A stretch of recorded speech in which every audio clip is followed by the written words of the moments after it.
Mulai dari nama Bapak terlebih dahulu. Nama Agus Dianto, asli Siliragung. Boleh tahu Pak, kita sekarang sedang berada di lokasi mana ya Pak? Lokasi di Selatan Bumuteh. Tanaman yang berada di belakang Bapak ini sudah memasuki umur berapa tahun Pak? Sudah ini 1,5 tahun yang ini.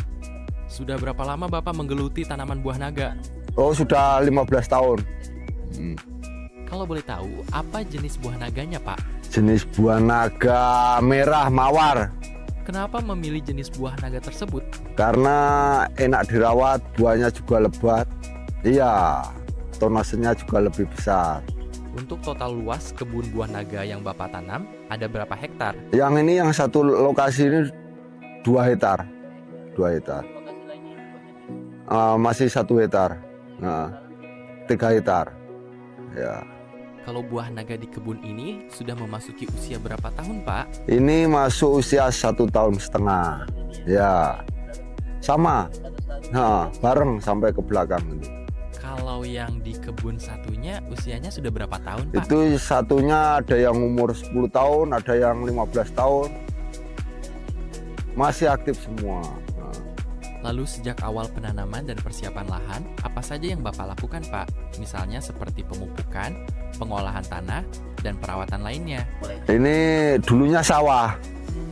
Sawah terus saya rubah, terus saya tanamin, dikasih patok kayu itu, terus randu, pohon kapuk, terus saya tanami buah naga. Dari awal penanaman, apakah tanahnya memang sudah diberi pemupukan sejak awal atau ada tambahan seperti kalsium dan unsur lainnya juga Pak? Langsung dari sawah langsung diubah. Habis itu setelah ada mulai tunas-tunas baru saya menyusul pupuknya. Untuk orang yang masih awam tentang buah naga, sebenarnya proses awal penanamannya itu seperti apa Pak? Ya ini dari sulurnya ini langsung ditanam.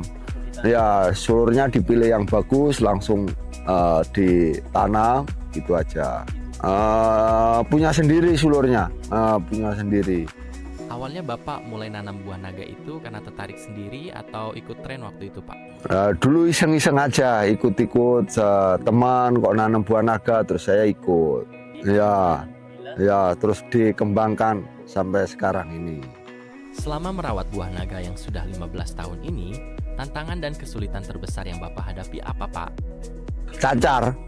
Ya, kurang tahu ya, tiba-tiba ada bintik-bintiknya itu, mungkin terlalu curah hujan terlalu tinggi, kadang ya pupuknya itu terlalu banyak nitrogen juga bisa.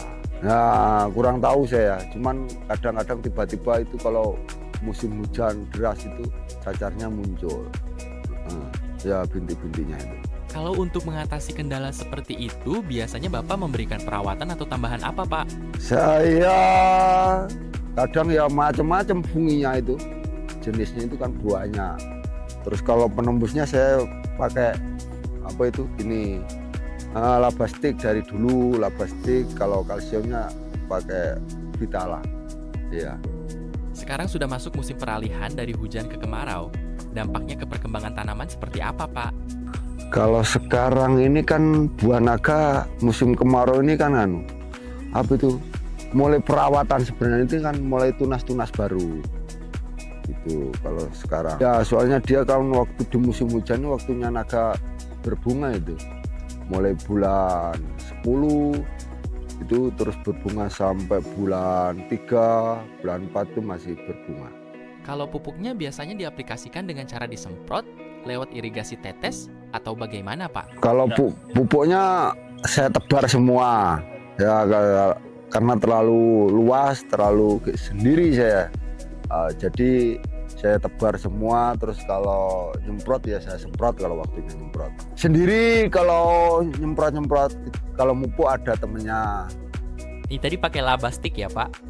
Bapak pertama kali mengenal labastik sejak kapan? Sudah lama Mas. Sudah lama, bu pirangannya ada 1 tahun lebih kayaknya pakai labastik. Ya dicampurkan langsung terus disemprot, campur ada fungi, ada insek itu saya semprot. Karena kalau nyemprot saya pakai drum Mas, 200 liter itu kadang 1 drum itu saya kasih 1 ini. Ya labastik, pakai labastik. Untuk penyemprotannya dilakukan setiap kapan saja, Pak? Ya rata-rata pagi sama sore, jadi kadang 1 bulan sekali, kadang 1 bulan 2 kali, nggak tentu mas. Ya diselang-seling mas, diselang-seling. Tapi yang rutin itu kan ininya saya. Ini kan nggak ketinggalan sama yang ini. Kalau waktu nyemprotnya itu. Perbedaan yang paling terasa sebelum dan sesudah menggunakan kalsium Vitala itu apa, Pak? Kalau sebelumnya saya pakai kalsium Vitala itu waktu musim hujan itu bunga itu mudah rontok. Setelah saya kasih kalsium Vitala itu jarang rontoknya mas. Kalau buah naga kan permukaan daunnya berlilin, Pak. Nah, efek labastik terhadap penyerapannya itu bagaimana, Pak? Karena sulur naga itu ada lapisannya lilin, jadi kalau nggak dipakai perekat itu nggak bisa tembus. Karena penyakit itu juga di dalamnya itu nggak bisa tembus kalau nggak dikasih penembus. Harus pakai penembus. Kalau saat panen raya, kira-kira tonasenya bisa sampai berapa, Pak? Ya perbedaannya, mas, kalau musim panen raya itu ya kadang kan iklimnya cuaca mas, buah itu nggak tentu, kadang ya banyak, ya besoknya lagi sedikit kan. Buah naga itu kayaknya setiap minggu berbunga itu loh kalau waktunya musim itu ya. Ini karena buah naga waktu musim itu kadang sekarang bunganya sedikit, besoknya banyak, besoknya sedikit, besoknya banyak, jadi nggak tentu. Ini 2 hektar ini sekali berbunga, kalau full karena ini masih usia 1,5 tahun, kadang ya 6 ton, besoknya lagi 4 ton, besoknya lagi sedikit, besoknya lagi banyak, kan nggak tentu. Iya, sekali panen itu kan mulai berbunga sampai meti itu kan 3 bulan. Selama 15 tahun menanam buah naga ini, Bapak mulai balik modal itu kira-kira di tahun keberapa, Pak? Ya ini aja yang ini ya. Ini 1,5 tahun baru nanam, sudah kembali modalnya, sudah kembali. Iya, tinggal kita ngerawat, tinggal mupuk, tinggal nyemprot. Kenapa pada penanaman buah naga ini diberikan lampu, Pak? Ya karena dikasih lampu itu bisa berbuah di luar musim. Kalau yang nggak dikasih lampu ya gini, nggak ada buahnya. Kalau biaya listrik untuk lampu ini per bulannya kira-kira habis berapa, Pak? Ya kalau per bulan itu pulsanya paling 1 juta. Kalau saya 1 lokasi, totalnya itu 1/4. Ya kemarin itu menyala 20 hari, pulsanya 1 juta. Terus keluarnya buah itu 2 ton lebih. Nah, waktu itu harganya 20. Ya 20 per kilo. Jadi kan masih untung banyak itu mas. Di Banyuwangi sendiri sekarang buah naga sudah banyak sekali ya Pak. Padahal dulu kalau tidak salah, daerah sini terkenal dengan jeruk siam. Nah, mulai kapan petani di sini banyak beralih ke buah naga? Ya karena jeruk di sini sudah banyak yang rusak, terus petani beralih ke buah naga. Buah naga hasilnya menjanjikan, terus banyak yang nanam. Muncul sendiri aja, iseng terus akhirnya berkembang ini. Sebelum menanam buah naga ini, Bapak pernah menanam apa saja? Jeruk dulu. Nah, jeruk terus jeruknya mati, terus saya nanam buah naga. Dari segi perawatan dan hasil panen, yang mana lebih menguntungkan, Pak? Sebenarnya kalau perawatan sama aja, Mas. Ya, kalau untungnya untung di buah naga itu nanam sekali bisa umur puluhan tahun. Kalau jeruk nanam sekali umurnya paling 10 tahun sudah mati. Ngomong-ngomong soal buah naga Banyuwangi, sekarang bibit dari sini juga sudah banyak dipakai di luar daerah ya Pak? Medan itu kan pembibitannya dari Banyuwangi. Tapi ternyata sekarang itu hasilnya ngalah-ngalahi Banyuwangi di Medan itu. Berarti dulu Medan ambil bibit dari Banyuwangi, tapi sekarang hasilnya malah bisa ngalahin Banyuwangi ya Pak? Ya dari Banyuwangi yang awal.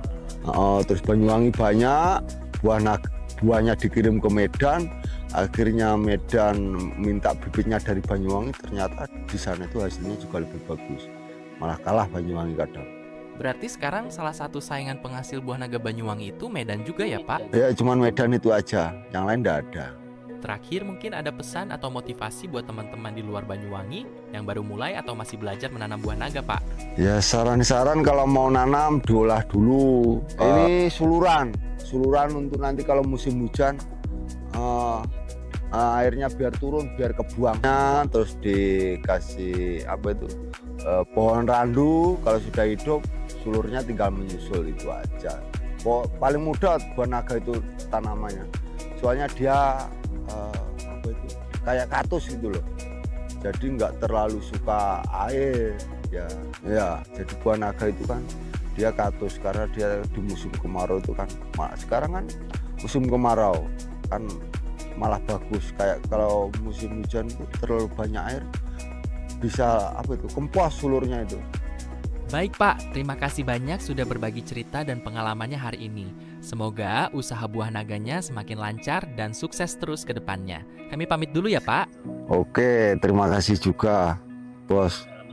Waalaikumsalam warahmatullahi wabarakatuh. Wes ngono toh.